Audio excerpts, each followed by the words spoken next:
Waouh, Vname CZ a fait une vidéo sur le Dart Zone Villainator. Regardons ça.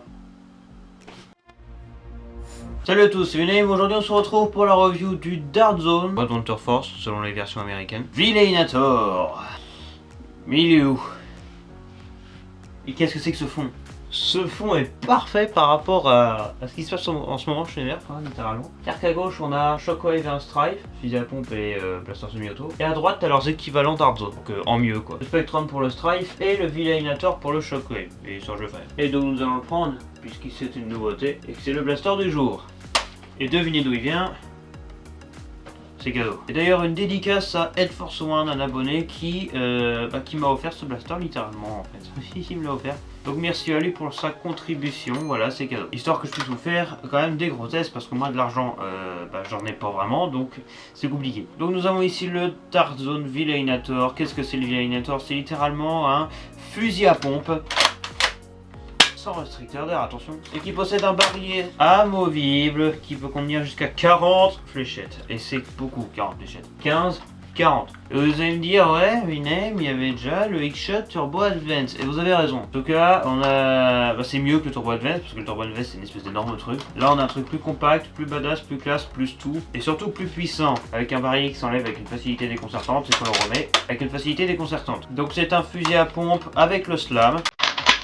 Et autant vous dire un truc, c'est une bombe atomique. C'est parti pour la review.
La revue du blaster commence par l'avant. Il n'y a absolument rien, aucun ensemble de personnalisation. On a un canon très large cependant par rapport au système du barillet que l'on verra tout à l'heure. À l'arrière, il y a une crosse que l'on peut enlever et si vous regardez bien, c'est le même attache crosse que sur le Spectrum.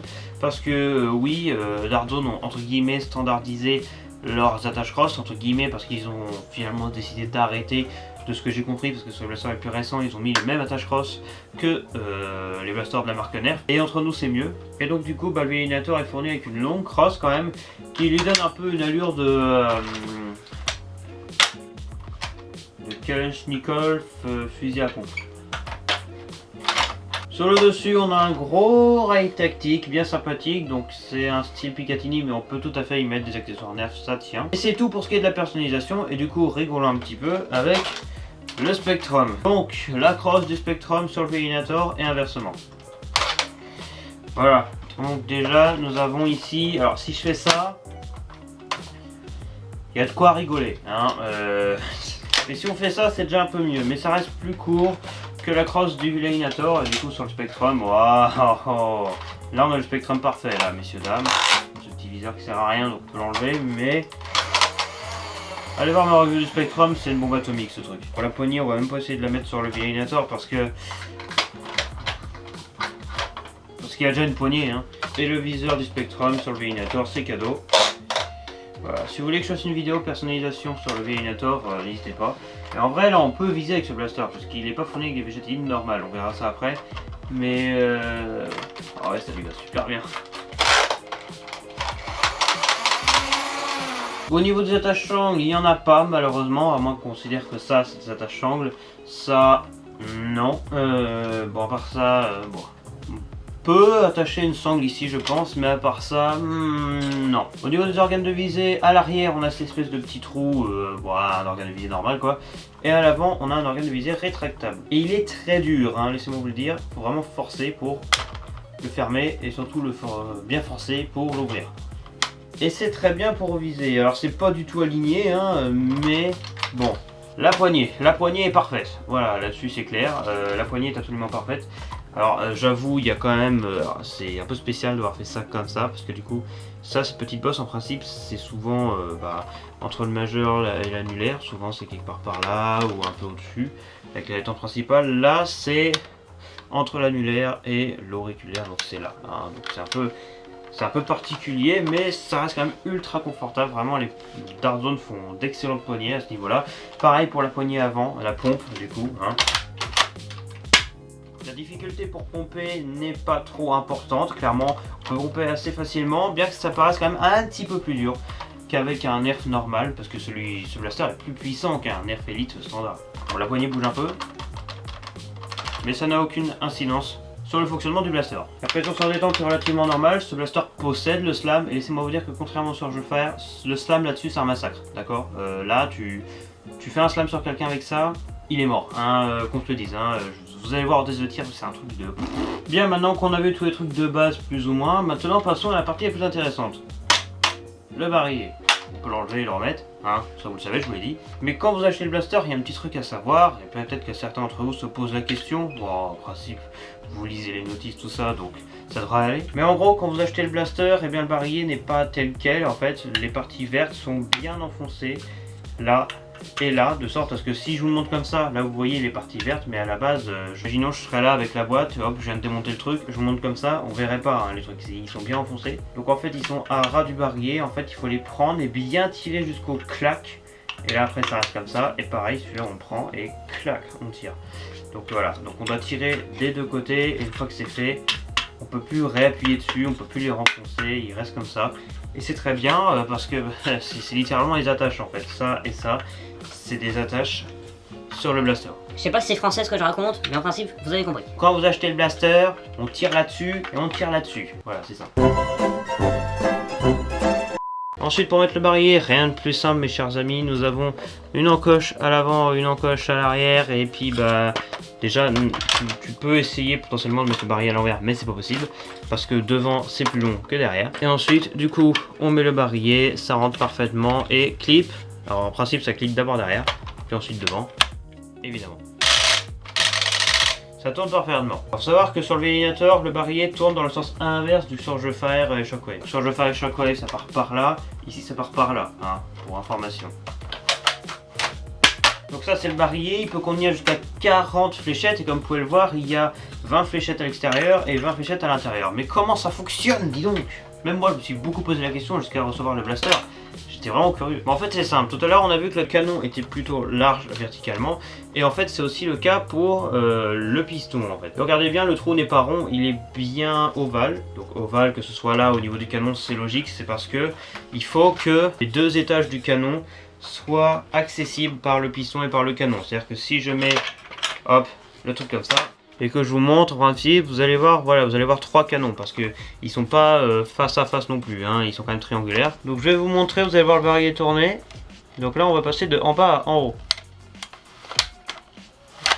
Voilà. Et donc en gros ça tire comme ça, c'est-à-dire que ça fait en bas, en haut, en bas, en haut, en bas, en haut, et du coup ça tire les 40 fléchettes. Nickel.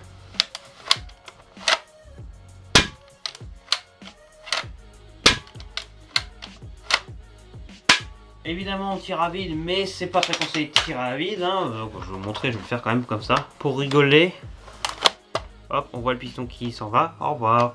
Et ensuite il va revenir. Bon. Et c'est magnifique, et ça fout de l'air.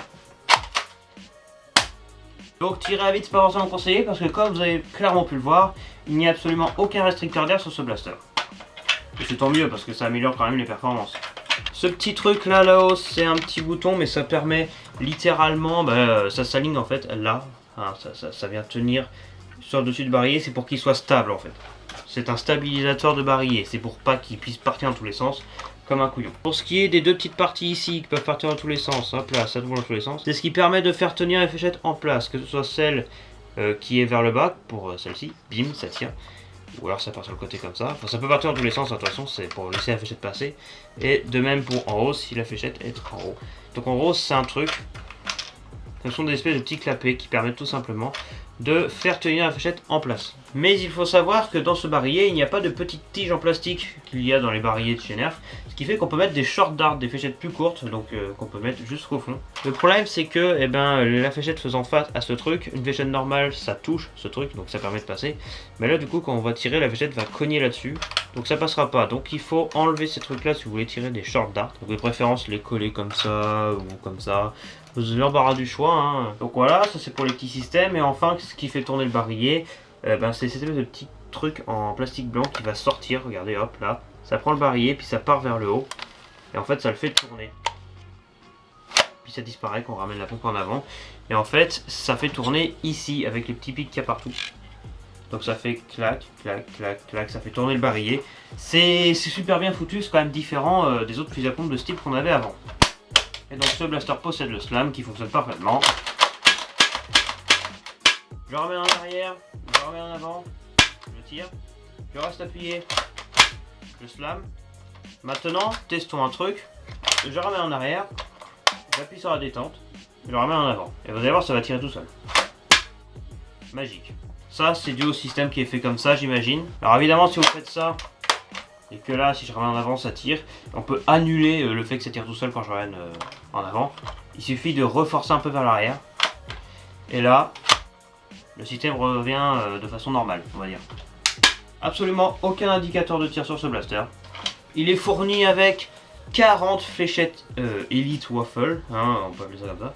Donc les wafflettes dart qui sont absolument parfaites, précision parfaite. Il y a une vidéo qui arrivera dans le futur, ce sera un versus fléchette Elite normale contre celle-là, vous allez voir, elles sont absolument parfaites, sachant que des wafflettes dart, Dartzone on a fait plein de types différents, avec des noms différents, ceux-là ils les appellent les waffles, il y en a d'autres, c'est des bambous, tout ça, mais toutes les fléchettes de chez Dartzone sont absolument précises, hein, de toute façon, Dartzone c'est les fléchettes les plus parfaites du monde, hein, clairement. Mais ce qui est sûr c'est que ce blaster est vraiment excellent, tant niveau confort que système machin tout ça, mais bon, je pense que ce qui vous intéresse le plus, c'est surtout le test de tir. Et laissez-moi vous dire qu'il est assez long, parce que 40 fléchettes, voilà. Et spoiler, oui, j'ai fait ce que tout le monde veut.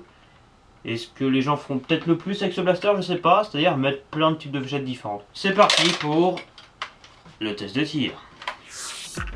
Fléchette Elite, Waffleette Dart.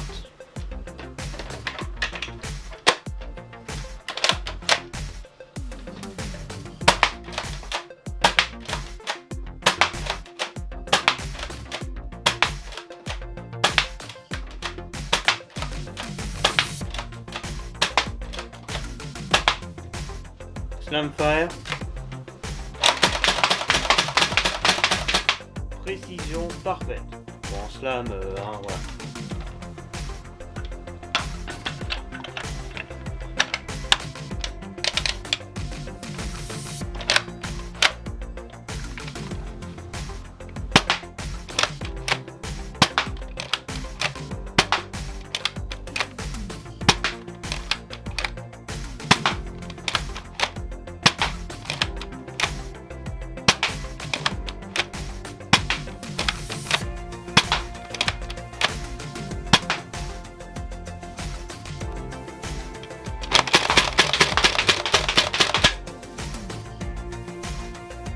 Un peu de tout. Et au passage, celui qui trouve la fléchette X-Shot, bravo.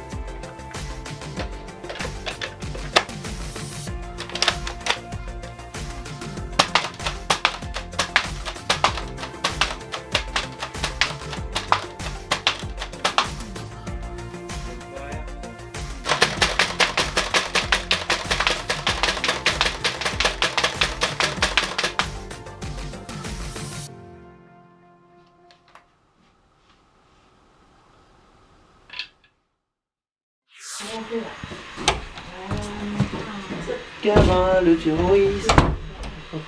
Analyse de tir, comment ça s'est passé? Oui, il y a ça qui est apparu par magie, bon bref. Eh ben c'est super bien passé, hein. Tous les tests ont été excellents, franchement, j'adore ce truc. Les 3P, et j'ai constaté récemment que les 3P, il y avait 3 types de 3P. J'ai vu qu'il y en avait un en musculation, un autre en commerce, je crois, et du coup il y a le mien. incroyable, si peu d'originalité pour les noms, j'adore. Les 3 P pour précision, portée, puissance. Au niveau de la précision, elle est absolument parfaite avec les reflets d'art, vous l'avez vu. Bon, quand tu fais le slam, forcément, eh ben, ça part n'importe comment, mais voilà, normal. Mais ça tire quand même très droit. Et avec les outils de fléchette, ça tire aussi relativement droit. Mais moins droit forcément qu'avec les reflets d'art. Pour ce qui est de la portée, elle est excellente. On défonce les 20 mètres, on peut facilement atteindre les 25 mètres qui sont indiqués sur la boîte du blaster. Et ça fait super plaisir que ce soit vrai quoi finalement. Et enfin au niveau du chronographe en FPS, sur ce blaster, sachant que la moyenne des blasters qui tirent du Elite, c'est 70 FPS. Sur ce blaster le Villainator, on a atteint la moyenne de puissance générale de 85 FPS avec les reflets d'art et les autres types de fléchettes, c'est la même chose. 85 FPS, c'est très puissant. C'est même extrêmement puissant, surtout pour un fusil à pompe à barillet, parce que même s'il n'y a pas de restricteur d'air, machin tout ça, on sait tous que les fusils à pompe à barillet comme ça, niveau puissance, c'est pas les meilleurs. Et pourtant, c'est un truc de malade. Hein. Je pense par exemple, le Shockwave sur Fire avait vraiment une puissance assez moisie, clairement qu'on se le dise. Là, 85 FPS, c'est vraiment excellent. Franchement, il pouvait pas faire mieux. Donc voilà, les performances sont juste géniales avec ce blaster. Il est super stylé, il est super puissant, c'est clairement excellent. Et encore une fois, si vous voulez, tirer les short darts, il va falloir faire en sorte que ces trucs-là ne gênent plus. Voilà toutes les informations que je peux donner sur ce blaster. Maintenant, conclusion. Clairement, j'adore ce blaster, tout simplement. Bien que les blasters fusil à pompe, c'est pas mon délire à la base. Clairement celui-ci je le surkiffe, j'ai vidé je sais pas combien de centaines de milliers de fléchettes déjà donc c'est quand même ultra puissant, voilà, surtout pour un truc comme ça.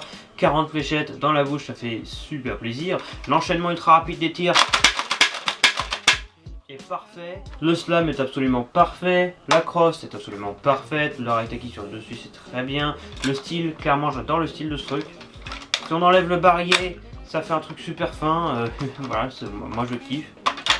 Clairement j'adore ce truc. J'espère avoir fourni suffisamment d'informations pour vous faire prendre une décision sur si vous allez acheter ce blaster ou non. Si la réponse est positive, vous avez un lien dans la description pour acheter le blaster. Merci d'avoir regardé cette vidéo, si elle vous a plu n'hésitez pas à liker, à vous abonner, à partager, à faire tout ce bazar, ça fait toujours plaisir. Hein.